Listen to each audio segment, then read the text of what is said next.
अखियां मिला के तू अखियां चुरा ले लू, दिल में बसा के हमके दिल से बिसरा दिलू। अखियां मिला के तू अखियां चुरा ले लू, दिल में बसा के हमके दिल से बिसरा दिलू। कवन करनवा भइल हमसे खता हो, माफी तू दे द चाहे दे द सजा हो। मालूम ना रहे हमके भूल जाइबू बीच राह में, हमके छोड़ जाइबू।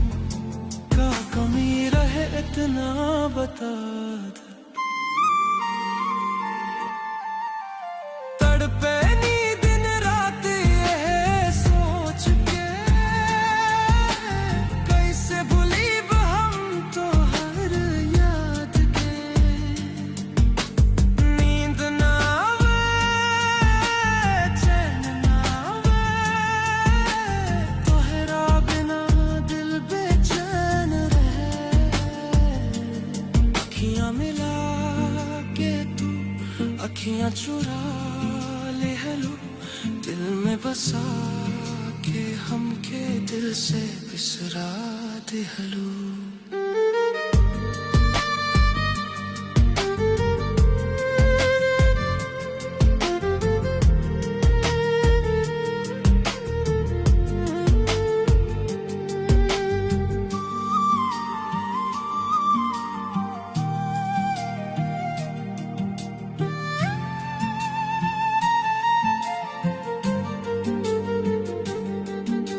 सपना में रोज जाके तड़पावेलू हंस के, तोहरे बिना अब जिंदगी अधूरा लगेला। बनल रहे तू धड़कन हमरा जियरा के, अब तो हर सांस में नाम तोरे ही रहेला।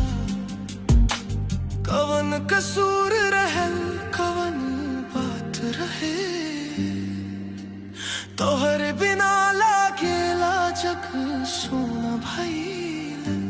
प्यार के दिन फिर कब आई, दिल के सजा कब दूर जाए।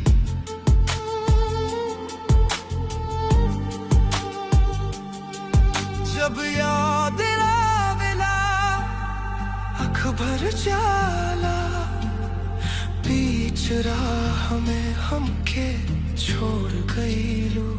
अखियां मिला के तू